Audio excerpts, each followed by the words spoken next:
Bon retour, mesdames et messieurs. Nous avons maintenant avec nous M. Éric Choquette, qui est vice-président finance de Sancho Technologies. Bonjour, M. Choquette. Bonjour, c'est Carignan. Ça nous intéresse beaucoup, votre affaire, moi, pour deux choses.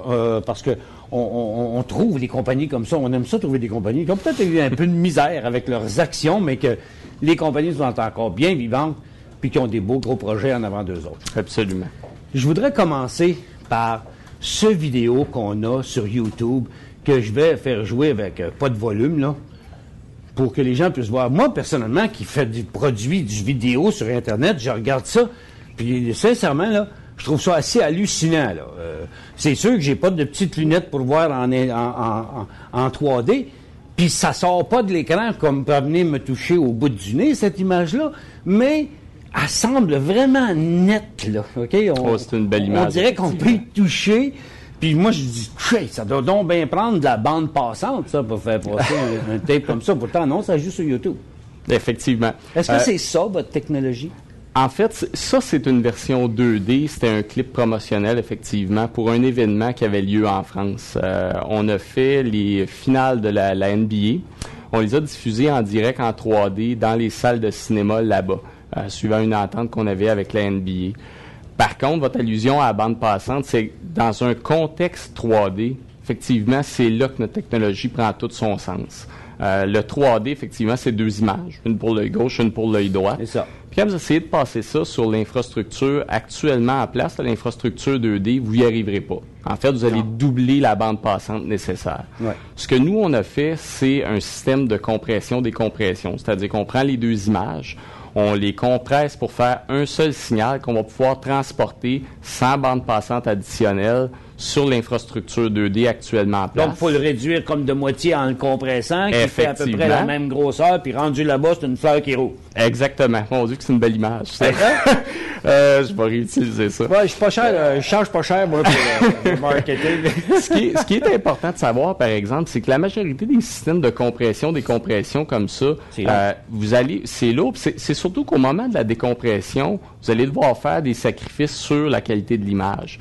De par la façon que ça a été développé chez nous à l'interne, on n'a pas cette perte. En fait, on en a eu une perte, mais qui est théorique. À l'œil nu, lorsqu'on compare à l'image 2D, là, on arrive au même, ou pratiquement au même résultat. Puis c'est ça qui a fait que notre technologie a été retenue dans les salles de cinéma, parce que vous comprenez bien que s'il y a des défauts sur un écran de 40 pieds, là, à l'œil nu, là, vous allez pouvoir le détecter.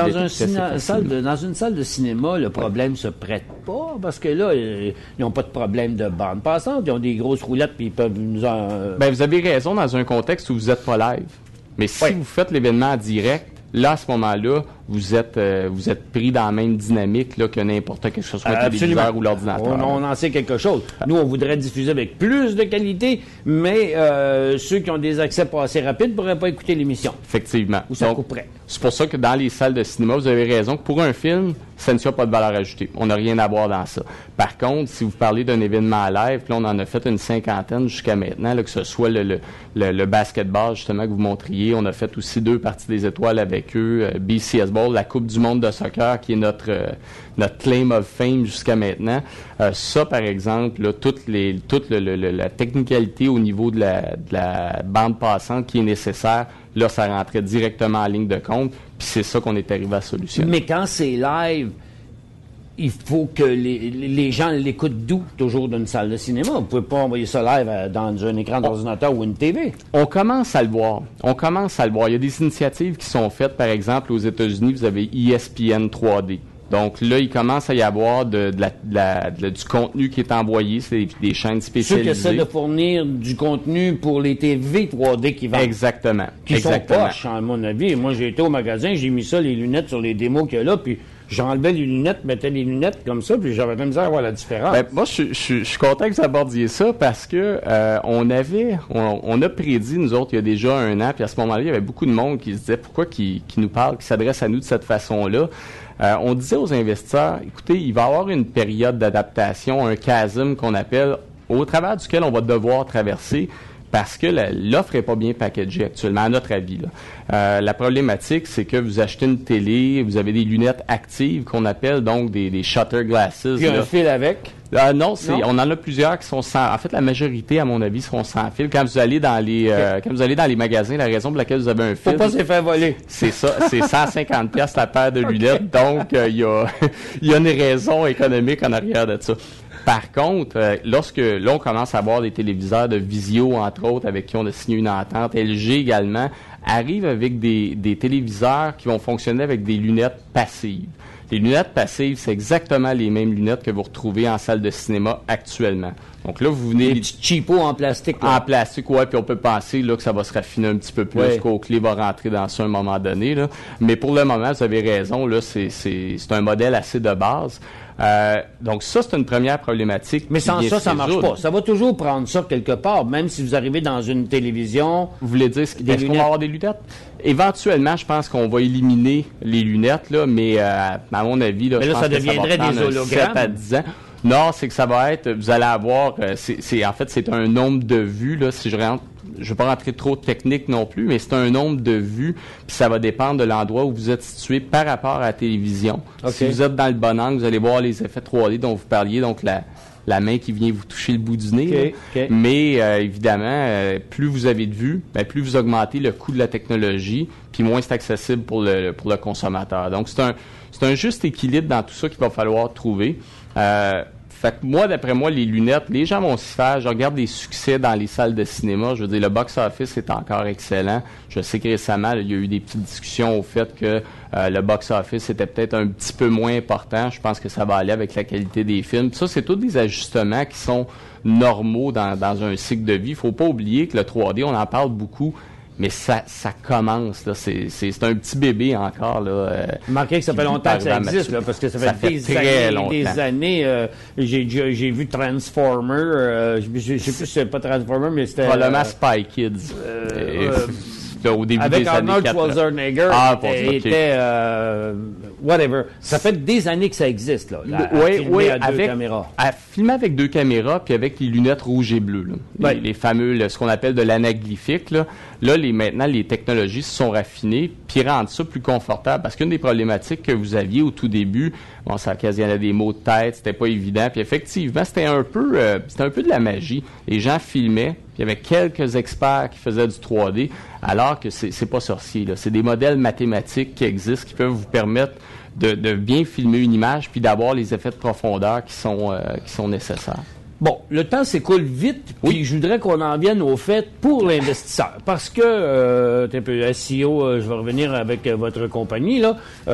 C'est sûr que du côté des actions, on pourrait dire que vous allez manger la claque un peu par rapport en haut à 4,16 $, maintenant 50 cents. Effectivement. Ça a l'air d'un titre à rabais si le potentiel est en avant dans les prochaines années. Tout à fait. Ben, effectivement, je pense que, parce que je pense que ça vous coûte aussi cher pour vendre que ce que vous vendez là, dans le moment. Là. Vous avez parlé, on voit des augmentations de 176 % pour le premier 9 mois sur les revenus. Oui. Mais d'un autre côté, vous avez aussi les dépenses qui les égalisent. Effectivement, il y a eu une augmentation. En fait, si on retourne un petit peu en arrière, en décembre 2009, on a fait un financement de 10 millions. L'idée de ce financement-là, c'était de se protéger un peu contre ce que je vous disais. Là, on voyait un chasme arriver. Vous dites, écoute, il va y avoir probablement une accalmie, mais dans notre tête, à nous, c'est extrêmement clair que c'est une industrie dans laquelle les gens investissent énormément d'argent. Quand je dis les gens, là, c'est les manufacturiers de télé, les producteurs de contenu à Hollywood. Tout le monde a investi énormément d'argent. On reviendra plus en arrière. On n'abandonnera pas le 3D, là. Ça, c'est clair dans notre esprit. Par contre, faut prendre le temps de packager l'offre pour le consommateur. Il faut que le consommateur, ce soit simple pour lui en termes de lunettes, puis en termes d'accessibilité de contenu. Donc, le temps que tout ça se positionne, pour nous, puis n'oubliez pas que ça fait 11 ans qu'on est dans l'industrie, on connaît énormément de monde, ça nous permet d'anticiper certains problèmes, puis de faire les investissements nécessaires pour développer les technologies pour que, au moment où le problème va se manifester, nous, on a déjà la solution. On ne sera pas en mode réactionnel, on va être proactif dans ça. On le fait, entre autres, avec un des produits qu'on a lancé au Consumer Electronics Show en janvier, qui était l'Autodetect. Ça, l'Autodetect, c'est de manière très vulgarisée, là, vous allez recevoir, il y a plusieurs types de signaux qui peuvent rentrer en 3D dans votre télé. Ça peut être du side-by-side, du top-bottom, du Sensio. Puis là, il faut automatiquement que toute votre chaîne s'harmonise pour pouvoir recevoir ce type de signal-là, puis le diffuser pour que vous ayez la qualité nécessaire comme consommateur pour la visualiser. Il n'y avait rien qui se faisait actuellement. Il y avait des initiatives comme HDMI 1.4, mais si vous n'avez pas les bons fils, ben là, vous êtes, en bon québécois, vous êtes baisé. Nous, ce qu'on voulait, on a développé... un set de TV, les fils que dedans, ils disent, c'est pas bon, ça te prend des câbles, tout chaque la télévision. Effectivement. Fait qu'on a développé cette technologie-là qui peut être intégrée à l'intérieur du téléviseur, puis il y a une reconnaissance, puis un ajustement de toute la chaîne pour rendre l'expérience simple pour le consommateur. Aucune manipulation. Puis ça, comme je vous disais, c'est le type d'initiative qu'on a prise parce qu'on se disait, il va y avoir une problématique auxquelles les gens vont être confrontés. Ça va prendre quand même du temps avant que tous les téléviseurs soient des téléviseurs 3D. Je pense qu'on va voir cette année avec une offre mieux packagée, avec des gens, nous, comme je vous disais, on a signé avec Vizio qui avait 28% des parts de marché LCD, de la télé LCD aux États-Unis. C'est des gens qui sont spécialisés justement dans le marketing, qui vont être capables d'arriver avec une offre alléchante puis simple pour le consommateur. Ça, c'est le type d'initiative qui est nécessaire pour que le 3D réussisse. Puis je pense que là, on s'en va tranquillement, pas vite vers ça. Vous voyez le CASM dont on parlait, nous, on prévoit qu'à partir de l'automne, l'offre va être bien définie pour le consommateur, simple d'utilisation. Le contenu va être accessible à travers, parce que là, il y a les télés connectées 3D qui arrivent, donc le contenu devient beaucoup plus facile à accéder pour le consommateur. Puis là, il achète ça. Puis n'oubliez pas une chose, je veux dire, on dit toujours télé 3D.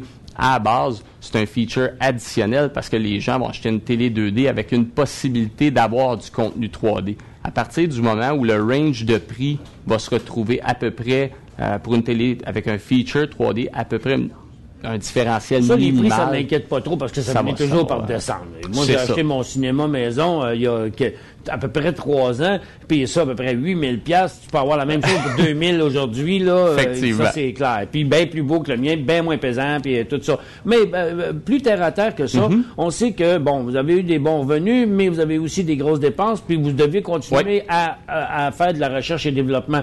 Donc là, 2009, 10 millions, c'est vite parti. Vous risquez pas de manquer d'argent, là, juste là. Faut voir qu'on vient de lever on a levé le 10 millions, il reste environ 7 millions dans la caisse. On a un burn rate d'environ 250 000 par mois. Il faut aussi voir que oui, les dépenses ont augmenté. Par contre, on est passé de 7 à 27 employés là, sur une période d'environ 2 ans. Là, il y a une stabilisation. Puis, en parallèle de ça, il y a 6 lignes d'affaires qui vont générer du revenu. Et puis, juste avec la base de clientèle actuelle qu'on a, si on ajoute à ça, comme je vous dis, les 6 lignes d'affaires qui vont générer du revenu, nous, on s'attend à une hausse substantielle. Vous pensez que ça va arriver à temps pour pas avoir besoin de refaire un autre financement à court terme? Si jamais on devait retourner au marché, ce serait probablement dans un autre mindset, si vous voulez, là. C'est-à-dire peut-être plus quelque chose où tu vas en mode acquisition, ou mais tant qu'on n'a pas un use of proceeds qui est clair, on n'a pas d'intention, on n'a pas de plan là, de retourner au marché. Puis on a suffisamment confiance, effectivement, que les ventes augmentent de manière significative pour absorber là, la hausse des revenus. Est-ce qu'on va être cash flow positif cette année? C'est peut-être un petit peu prématuré de faire une telle affirmation, là, mais chose certaine, on s'attend à une excellente année. Monsieur Choquette, ça va vite, 15 minutes, ça passe comme un claquement de doigts. On vous remercie beaucoup d'être venu nous expliquer votre compagnie. On va la suivre de près, ce qu'on fait à chacun de nos invités. Merci beaucoup d'être venu. Merci à vous.